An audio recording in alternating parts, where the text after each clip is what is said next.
Eu já tentei, não deu para ouvir. Eu Não, clico professor. e não realmente aqui não desativa.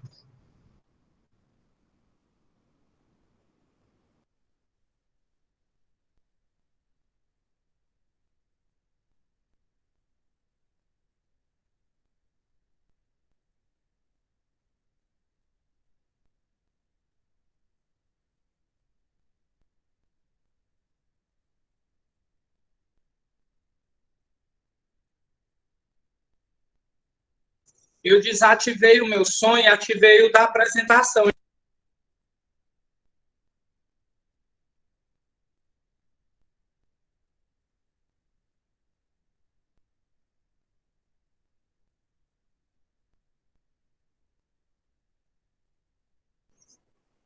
Nada ainda de som, né? Pois é, o meu não desativa. Ó, tem aqui a tecla e... Bom, então vamos lá. Deixa eu tirar, então, essa apresentação. Colocar a aula.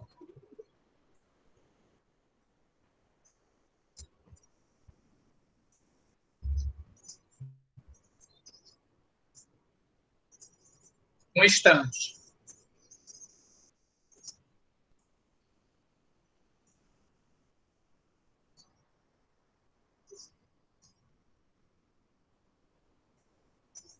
Vou parar isso. E agora eu vou colocar a aula comum. Todos esses vídeos, tá certo? Eu disponibilizei lá no Classroom. E lá vocês conseguem ativá-los. Vou colocar a aula.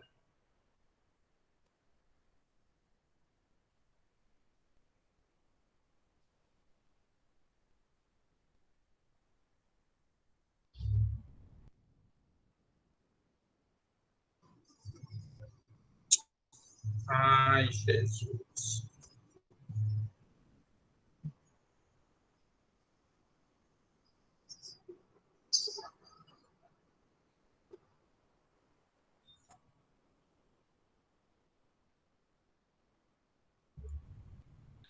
Vamos lá, vamos começar então, tá certo? Estava começando a gravar, então vamos lá. Os dois vídeos, tem dois vídeos aqui. Um vídeo que é falando sobre a história da agricultura. Os dois vídeos eu coloquei disponíveis lá no Classroom, tá bom? E assim que terminar a aula aqui, eu vou colocar também no WhatsApp para que vocês tenham o link, tá certo? Então vamos lá. O que é que esses dois vídeos estavam falando? Eles estavam falando um pouco, tá dando para ouvir agora, né, gente?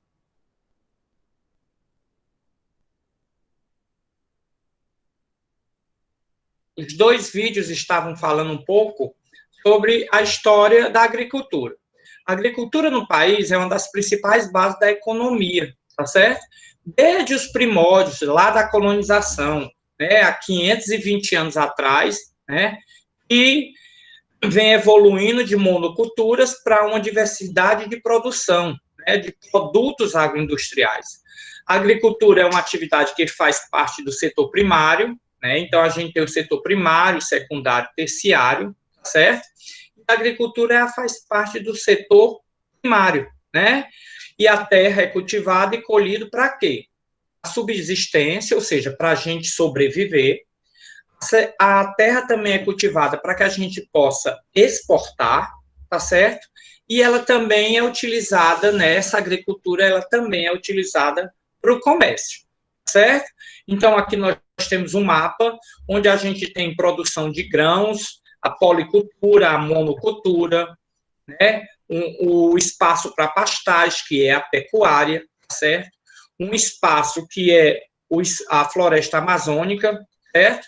E uma área de extrativismo. Que extrativismo é esse? Normalmente, extrativismo mineral, né? Riquezas como ouro, certo? Riquezas encontradas no solo fértil do nosso país. E aí vamos falar agora sobre esses tópicos um a um, devagarzinho, certo?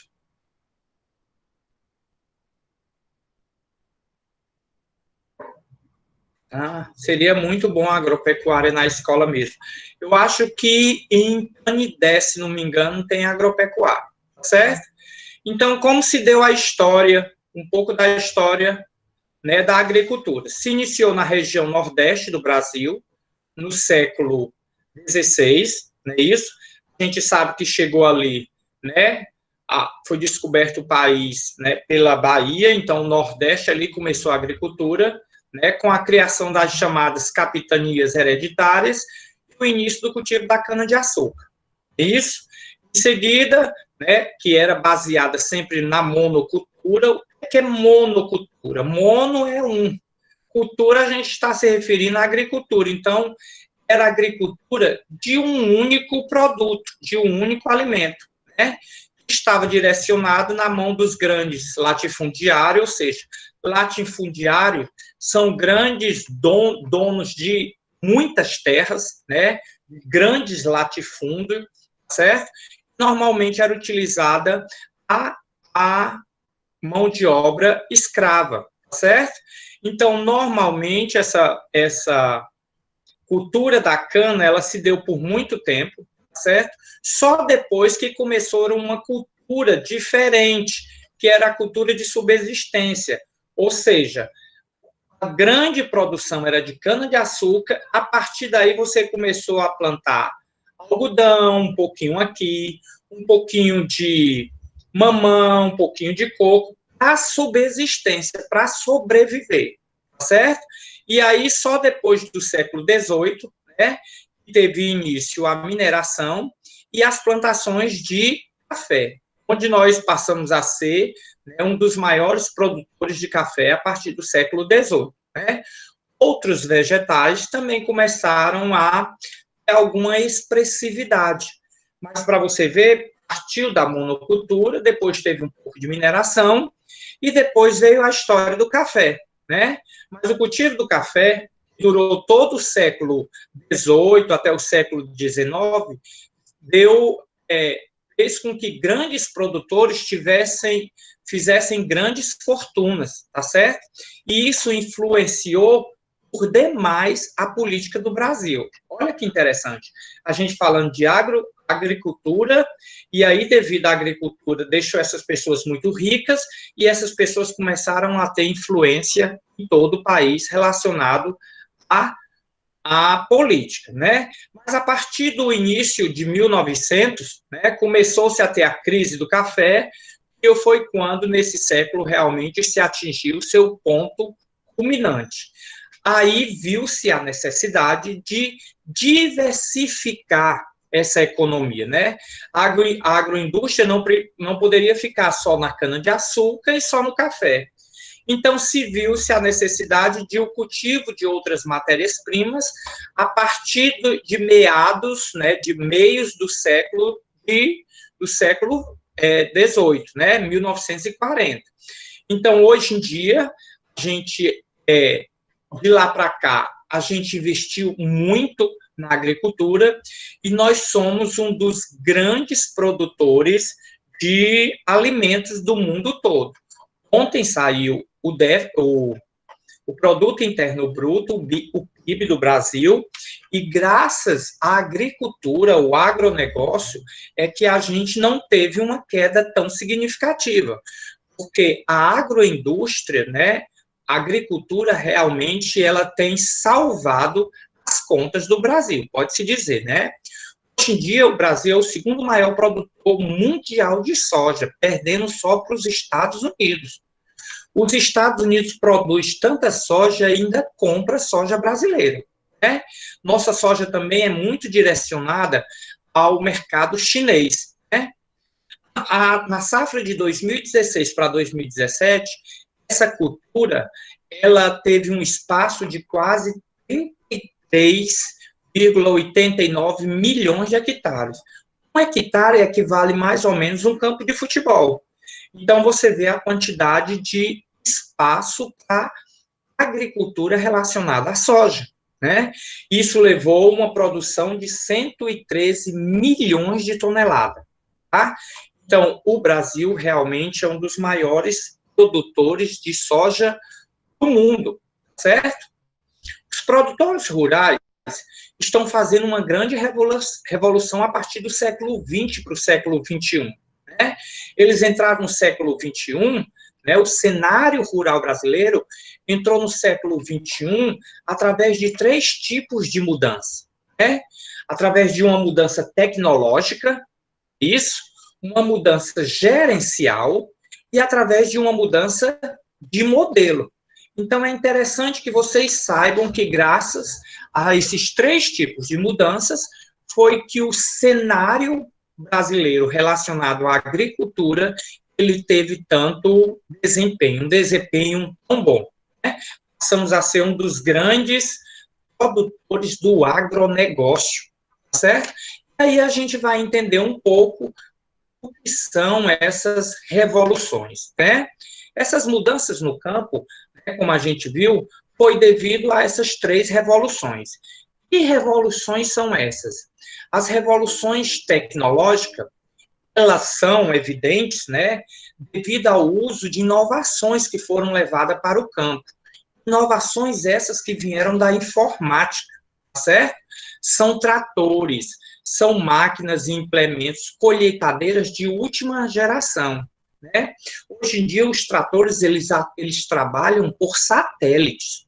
Né? Eles são capazes de detectar que existe uma árvore à frente que ele precisa desviar, tá certo? Tudo isso conectado via internet, onde o produtor, no seu celular, onde ele estiver, ele consegue acompanhar todo o trabalho dentro da sua fazenda. Né? Esses tratores, essas máquinas, elas estão revolucionárias. Hoje em dia, elas estão com cabines fechadas, com ar-condicionado, tá certo? Essas colheitadeiras, elas têm, inclusive, inteligências artificiais, onde elas aprendem realmente, ela reconhece o local que ela está fazendo essa colheita. Olha que interessante. Vocês sabem o que é o significado de boia fria? Alguém pode me dizer, sabe o que significa? Boia fria eram as pessoas que trabalhavam no campo, tá certo? Eram as pessoas que realmente eram esses funcionários que iam para o campo colher essas plantações. E por que chamavam de boias frias essas pessoas que iam trabalhar no campo? Porque eles saíam muito cedo para trabalhar, em torno de 4 horas da manhã, certo? E chamava-se o alimento que levava, né, a comida dentro da marmitinha, enrolada no paninho, chamava-se de boia. Só que como eles saíam de casa muito cedo com essa comida, quando eles paravam para ir comer, ela estava fria, essa comida. Então, por isso que chamavam essas pessoas do campo, que trabalhavam na colheita, de boia fria. Hoje em dia, com a revolução tecnológica, essas pessoas sumiram do campo. Né? Então, ou seja, para o produtor rural foi ótimo. Claro que ele teve que gastar muito dinheiro com um trator, com uma máquina, mas aí ele se livrou de trabalhar com as pessoas, o que muitas das vezes é problema. E essas pessoas ficaram desempregadas? Sim.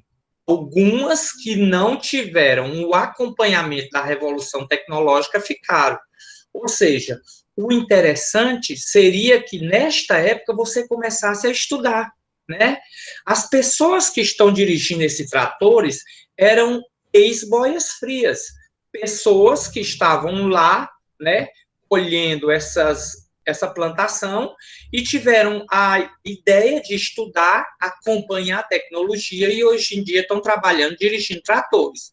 Gente, a procura por esse tipo de funcionário que saiba manusear esse trator é tão grande que um tratorista desse ganha em torno de R$ 4.000 ou mais. Né? Eles são muito bem remunerados. É muita grana, certo? E a revolução gerencial, que mudança foi essa? Né? Foi através da administração comercial. Antes, o produtor ia no campo, dava uma ordem, dava outra, né? Hoje em dia, se tem dentro dessa fazenda, né, colheitadeira, se tem um verdadeiro escritório com antenas de internet, com computadores ligados a satélites, com pessoal responsável pela administração comercial, administração financeira, né? Todos os tributos que precisam pagar. Então, essa foi a grande mudança do campo, a tecnologia, a revolução tecnológica e a revolução gerencial, né? E foi muito bom para os agricultores, foi muito positivo, né? Porque agora você tem uma administração dentro da sua fazenda, um escritório, né? E o que é essa revolução de modelo, né? Exige a gente aprender, né, o conceito de cadeia produtiva, de agregação de valores aos produtos primários, através de cooperativismo, de parcerias, de alianças estratégicas, de marketing, né? A gente pode falar de marketing da agroindústria, só lembrar de todas as propagandas que a Globo faz aí, né? O agro é tech, o agro é top, o agro é tudo. Então, ou seja, essas parcerias, né, a gente vai aprender o que é cooperativismo, né, o que é trabalhar por cooperativismo. Muitos dos pais de vocês que têm fazenda de coco, né, aí na Paraipaba, já trabalham com cooperativismo. Lembra aqueles caminhões que saem juntando, né, a carga de coco de uma fazenda, aí o caminhão vem, pega outra fazenda, né, coco de outra fazenda, sai enchendo o caminhão todo. Então, aquilo é um modelo de cooperativismo, né? Todos se juntam, se cooperam, né? E aí o custo cai bastante, né? Em vez de eu ter que comprar um caminhão para levar minha carga de coco, que não é tanta, eu me junto a outros produtores, a gente compra um único caminhão e faz esse serviço para a gente. Então, essa é a revolução de modelo. Trouxeram novos pensamentos, novos modelos para dentro da agricultura, onde a gente achava que era uma coisa muito pobre, muito sem informatização. E isso agora aconteceu.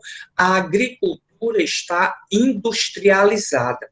Então, essas são as 3 maiores mudanças, tá certo? Que foram vistas no campo, né? Que foram vistas na agricultura, tá certo? É importante salientar que o consumo de alimentos tem apresentado crescentes mudanças, né? Quais são essas mudanças? Aqui nós temos algumas de exemplo, né? Aumento da disponibilidade de alimentos a preços decrescentes em relação à renda. Como aumentou muito a produção, e é uma produção muito eficiente, muitos desses alimentos estão mais baratos, né? Hoje em dia já é possível a gente desfrutar de um morango, né? Já é possível da gente comer uma pera, né? É mais acessível para a gente, porque a produção aumentou bastante, certo? Então é mais possível para a pessoa com uma renda menor comer uma pera, um pêssego, né? Esses tipos de alimentos, porque a disponibilidade do aumento, né, dessa produção foi boa, certo? Então, o aumento da variedade de alimentos. Como a gente viu, né, na história da agricultura, antigamente nós tínhamos monocultura e aí começou um crescimento de plantar diversos alimentos, né? Por exemplo, a gente pode olhar assim para Paraipaba e dizer que Paraipaba talvez seja monocultura, é? Porque só tem coco, então é uma monocultura. Depende. Eu já vi plantações de mamão, acolá, já vi criação de camarão, certo? Então, nessa área, a gente não pode dizer que ela é uma monocultura, certo? A gente já viu aí plantação de alface, plantação de coentro, né, pimentinha. Então, a gente não pode dizer que, claro que o carro-chefe, né, do município de Paraipaba é a produção de coco, principalmente água de coco, né? Mas ela tem realmente outras vertentes, ela tem outros modelos de agricultura, tá certo? Outro fato interessante, né? as crescentes mudanças é a tendência de consumir alimentos saudáveis, né? Não para vocês que são jovens, vocês querem realmente estar comendo besteira, né? Deus me livre de comer verdura. Mas quando a gente vai aprendendo, né, os nutrientes, a qualidade nesses nutrientes dos alimentos, a gente começa a ter um consumo mais saudável desses alimentos, né? Os consumidores também têm buscado alimentos mais práticos, que venham pronto para o consumo, né? Para vocês terem ideia, tem consumidores, né, que chegam a comprar, e isso é sério, gente, chega a comprar, como é que eu posso dizer, alimentos, tá certo? Já descascado, em empresas. Ó, tem gente aqui dizendo que adora verdura. Empresas, tá certo? E vendem, por exemplo, tangerina numa bandejinha toda descascada. Porque tem consumidor que realmente quer algo mais prático. Tem consumidores que encontram o Tem alimento... a uva sem carocinho. E isso gente, tem, né, empresas que cortam, né, o alimento pequenininho, que a gente chama de minimamente processado, para vender para o cliente, né? Às vezes você quer o alimento ali, aí compra uma porção de mamão, uma porção de abacaxi. Isso é possível. O consumidor exige e quem vende não quer saber. Você pediu, a gente vai fazer, né? A gente que está vendendo, a gente tem o interesse de atender a qualidade ou atender o desejo do consumidor. E se tem realmente, a gente chega no supermercado e encontra alimento cortado, alimento descascado, já porque tem um mercado que gosta disso, certo? Então, outro fator importante foi a qualidade ser mais importante do que a quantidade. Hoje em dia, com o advento do conhecimento, as pessoas hoje em dia procuram muito a qualidade do alimento, né? Uma outra vantagem, né, de mudanças crescentes são certificações desses alimentos, certo? Existe hoje grandes certificados, quando a gente for falar sobre legislação, né? Existe grandes certificados que diz que a sua empresa está qualificada para aquele alimento, está qualificada para exportar. Alguém disse assim, banana aqui, né? Lembrem-se, banana não dá para vender minimamente processado. A gente vai ver lá na frente, quando a gente for falar de bioquímica dos alimentos, que a banana, quando ela tem o contato com o ar, acontece um problema, ela tem um escurecimento, né? É chamado de escurecimento enzimático. A gente ainda vai saber como é que acontece esse escurecimento enzimático de alguns alimentos. Isso é muito comum na banana, isso é muito comum na maçã, certo? Alguns desses alimentos, tá certo? Aqui nós temos um vídeo, certo? Que também vai estar disponível para vocês. E esse vídeo ele mostra, tá? Quais são os alimentos que são mais mais exportados do Brasil, né? A classificação desses alimentos no país, né? Então, nós temos entre esses produtos mais exportados do Brasil, a gente tem pelo menos seis ou sete que são alimentos, né? Então, a gente tem como décimo, né, como décimo colocado, um dos alimentos que a gente mais exporta, tá certo? É o milho. Então, para que vocês vejam, né, que a gente hoje em dia não é mais a monocultura, não é aquele, desculpa, não é mais aquele país onde a gente só tinha a produção de cana-de-açúcar e depois do café. Se vocês virem na lista, a gente tem aí o milho, como décimo colocado.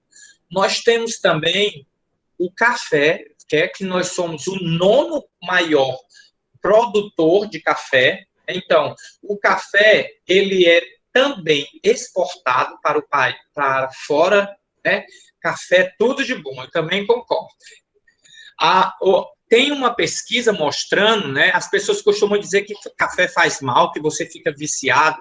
Tem pesquisas mostrando que a gente pode tomar até 6 xícaras de café, né? Aí tem gente que pergunta, que tamanho é essa xícara? Diga a tamanho da xícara que tiver na sua casa, tá certo? Cada um toma a xícara de café que quer. Eu consigo tomar café muito. Hoje, entre a aula do segundo ano e a aula de vocês agora do primeiro ano, eu já tomei cafezinho, né?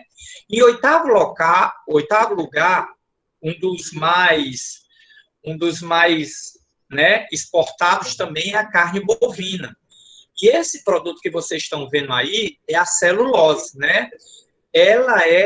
A celulose, ela é produzida para a gente fazer a fabricação de papel, mas a gente não exporta o papel, a gente exporta o produto, a celulose, que vem da árvore, tá certo?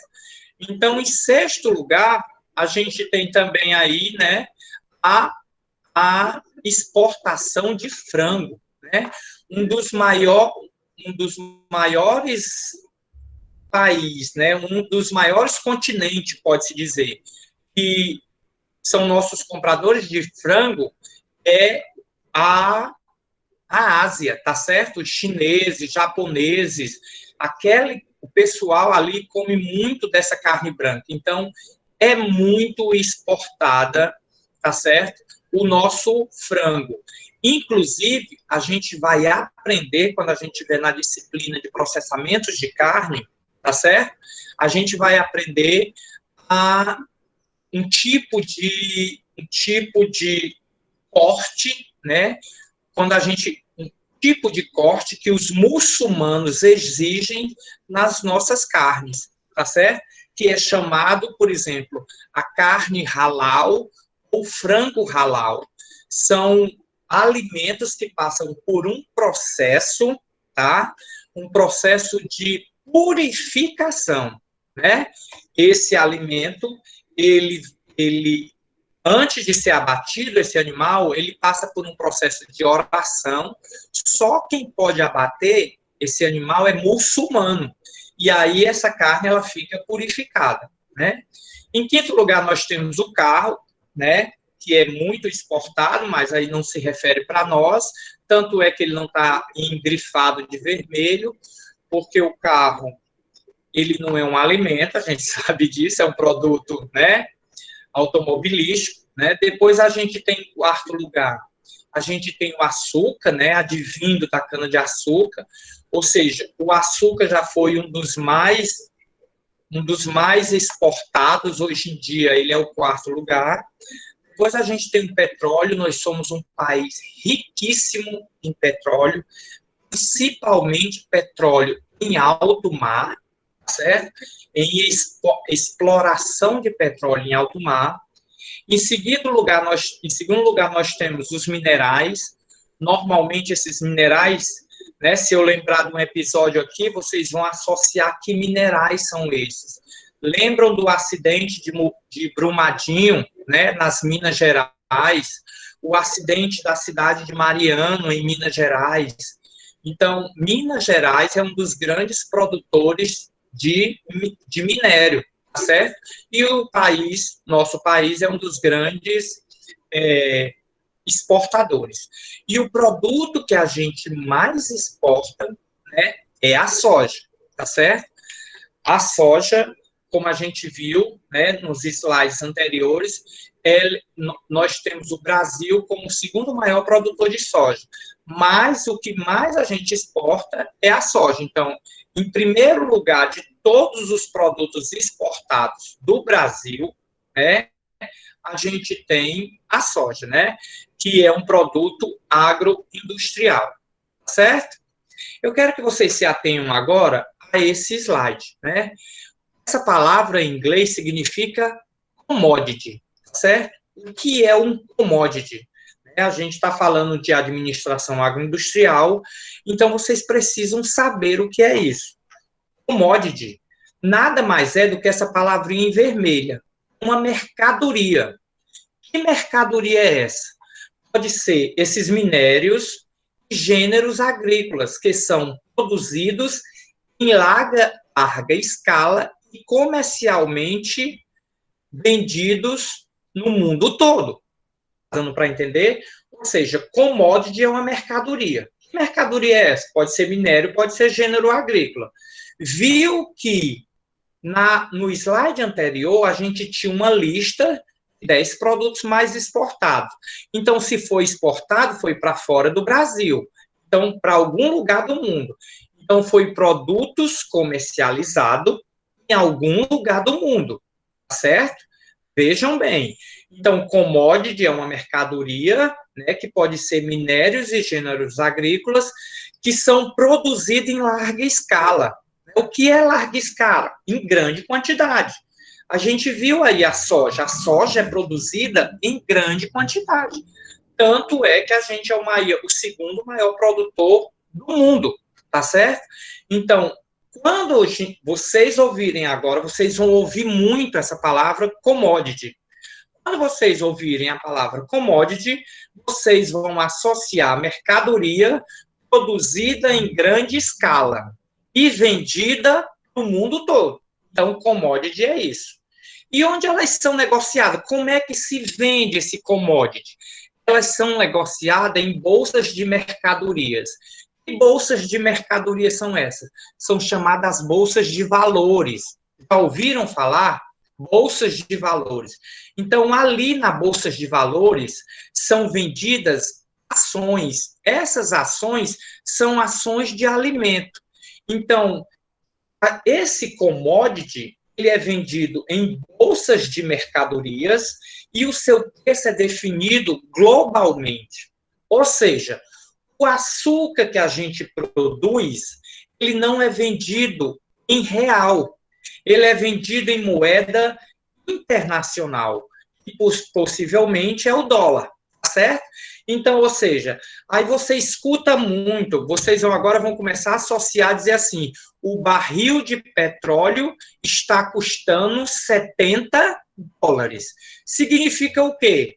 Significa que se o Brasil estiver vendendo petróleo lá para fora, ele vai estar vendendo naquele dia $70. Se a Venezuela estiver vendendo, ela vai estar vendendo a quanto? $70. Está entendendo? Então, o preço é definido pelo mercado internacional, dependendo da grande procura ou dependendo da grande oferta. Tá certo?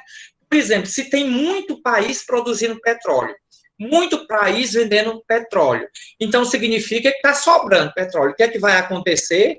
O valor do preço do barril do petróleo vai diminuir. Então, ou seja, esse comércio, ele flutua de acordo com o mercado internacional. E essas mercadorias são chamadas de commodities, tá certo? Commodities, tá bom? Então, as commodities são produzidas por diferentes produtos e possuem características uniformes. O que é isso? Preste atenção. Existe um padrão, tá? Então, por exemplo, existe laranja, é um commodity. Cana-de-açúcar é um commodity. Então, normalmente, é uma cana-de-açúcar padronizada, é um padrão, é um tipo de um produto. Tá? Não pode ser tipos diferentes para serem chamados de commodity, tá certo? E esses commodities, eles podem ser estocados por um determinado período sem prejuízo da qualidade, né? Para vocês verem interessante.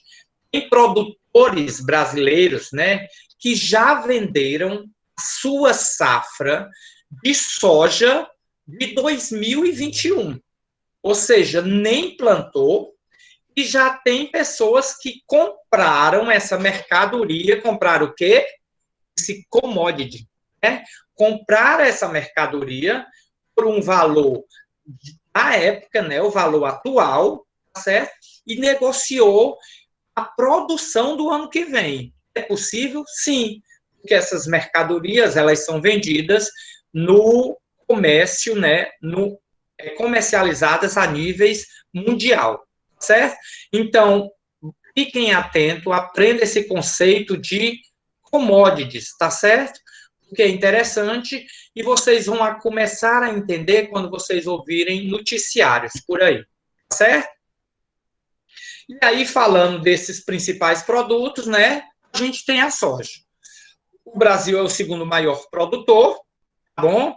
Os maiores produtores, se vocês perceberem, está no sul e no centro-oeste, né?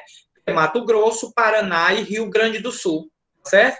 Mas aí, hoje em dia, esse espaço de plantação de soja já está sendo desenvolvida também para o lado da Amazônia, né? Tem uma tecnologia utilizada pelos agricultores de ponta e é uma tecnologia relativamente homogênea, né? Ela pode ser cultivada em grandes e pequenas propriedades. Quando são grandes propriedades, a gente chama de grandes latifundiários, né? Grandes latifúndios, né? E hoje em dia a sua exploração é totalmente mecanizada. É aí onde entra a revolução tecnológica, não é isso? A soja segue uma referência internacional de preços, olha aí, falando de commodities, né? E esse preço se dá baseado aonde? Numa bolsa de mercadorias em Chicago, né?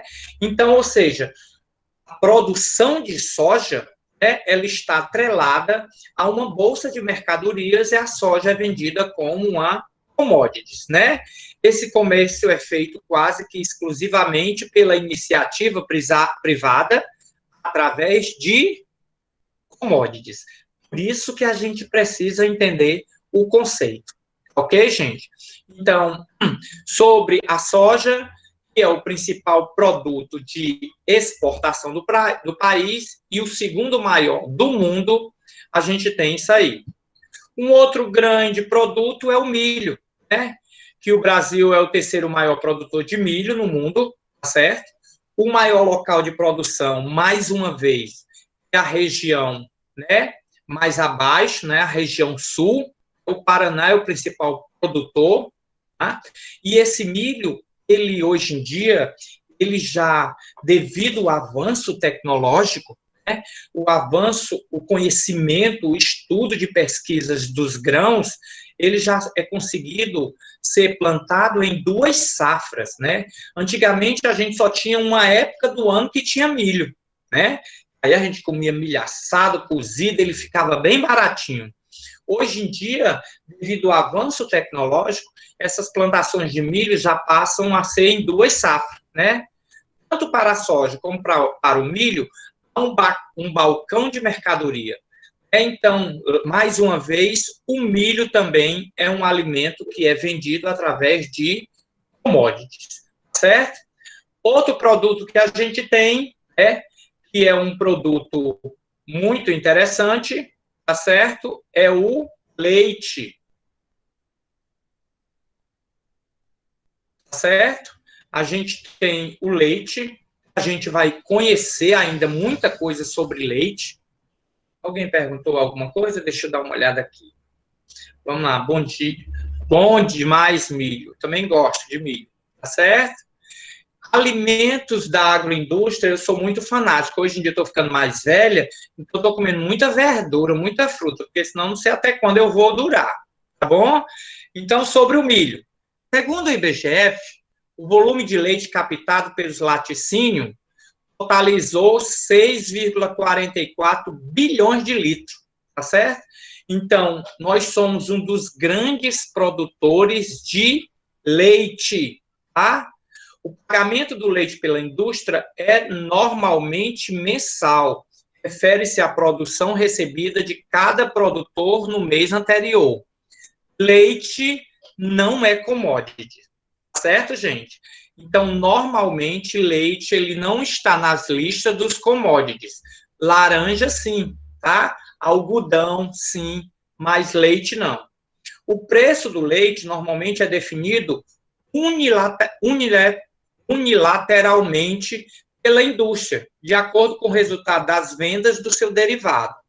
Por que isso? Porque normalmente o produto leite, ele não é direcionado todo ao mercado na forma de matéria-prima. muitas das vezes, eles são transformados em outros derivados. Alguém sabe me citar, né, exemplos de derivados do leite? Alguém tem uma ideia do que seja um derivado do leite? Um produto derivado do leite. Queijo, já colocaram queijo aqui. Outro, eu quero mais. Iogurte é produzido de... Olha, o queijo a gente vai fazer em sala de aula. O iogurte a gente vai fazer em sala de aula. Se a gente voltar para a sala de aula, tá certo? Eu quero outro. Alguém não lembra mais de nada? Bebida láctea é? Bebida láctea. O batigute, né? Manteiga é? Alguém sabe? Requeijão é? É requeijão. Um queijo grande, mole. Requeijão, né? Depois eu explico para vocês como é que faz. Eu quero saber se manteiga é ou não é? A Bárbara colocou dizendo que sim. Pois eu vou dizer uma coisa. Realmente a Bárbara tem razão.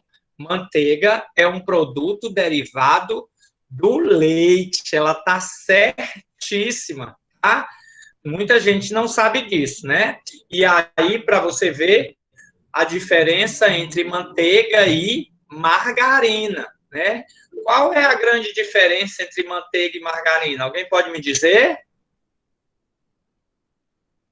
É que a manteiga é de origem animal, a margarina é de origem vegetal, certo? Então, essa é a grande diferença, tá bom? Então, a Vitória está dizendo aqui, é bem a gordura do leite. Exatamente. A manteiga é extraída do excesso de gordura do leite. Por que isso? O leite, olha, lá vai eu já falar de leite. O leite, né, e para ir para o mercado, ele só pode ter um percentual de 3% de gordura. Quando vocês pegarem a caixinha de leite, tiver o nome lá assim, ó, integral, significa que aquele leite tem quanto de gordura? 3%, só 3%.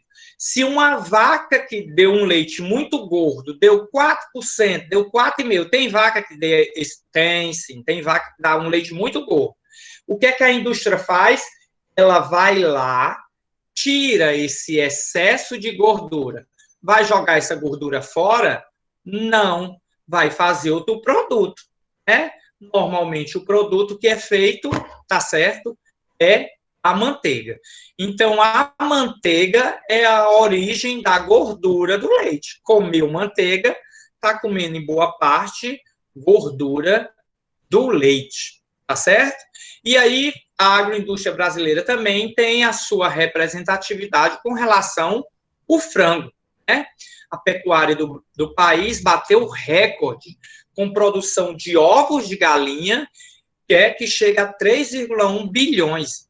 O abate de frango também cresce muito, né? O frango no país é abatido por demais. Quando a gente vê na disciplina de processamentos de carne, a gente vai ver como ocorre esse abatimento do frango, tá? Os principais parâmetros que medem a eficiência produtiva dos lotes de frango é a sua taxa de mortalidade e a conversão alimentar, como o seu ganho de peso diário, tá? A produção de frango é bastante homogênea em termos de tecnologia. O que é que se diz isso? É que é uma produção muito simples, né? Ela é muito igual, é sempre a mesma coisa, tá? O que diferencia, tá certo? Essa produção de frango é quando o frango é considerado um frango halal, que o frango, né, esse frango halal é H-A-L-L-A-L, halal. Normalmente são frangos que passam por um processo de purificação. O que é que eles fazem? Ele reza na hora de matar o bicho, tá certo? Ele vai matar o bicho, faz uma oração, tá certo? E aí depois ele abate o animal. Só que quem tem que abater esse animal, matar esse animal tem que ser um muçulmano, tem que ser alguém que nasceu ou alguém que acompanhe, que seja batizado por essa religião, tá certo? Esse é o fim do nosso conteúdo. A Vitória está perguntando. E a manteiga da terra, tem algo de diferente nela? Lembra do ovo, a gente chama ovo caipira, também chamado ovo da terra, né? Então, a manteiga da terra é uma produção mais artesanal. Aí chama da terra porque esta vaca, ela não está na indústria da leiteira, tá entendendo? Ela não está na indústria de laticínio. Ela está na fazenda, ela está no seu sítio, e aí você faz essa manteiga, tá entendendo? Então, a grande diferença é essa. Não tem nada a ver com a terra, não, tá bom? O fato de ser chamada da terra é um artefato, né? É um sinônimo para diferenciar, certo?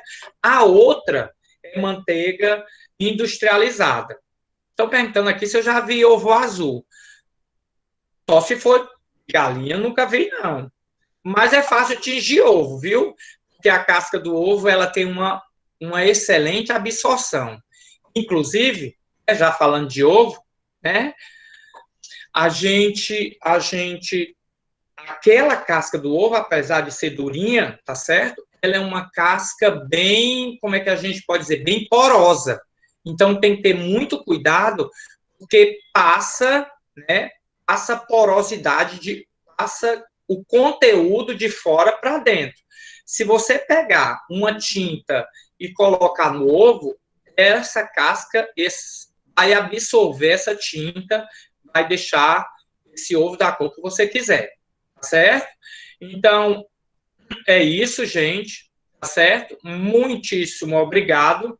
Esse é o fim do conteúdo sobre a agroindústria brasileira. Tem uma atividade a ser entregue até quarta-feira. Os 2 vídeos estão no Classroom. Vou tentar colocá-los agora no WhatsApp, se não for tão pesado, para que vocês já deem uma olhada.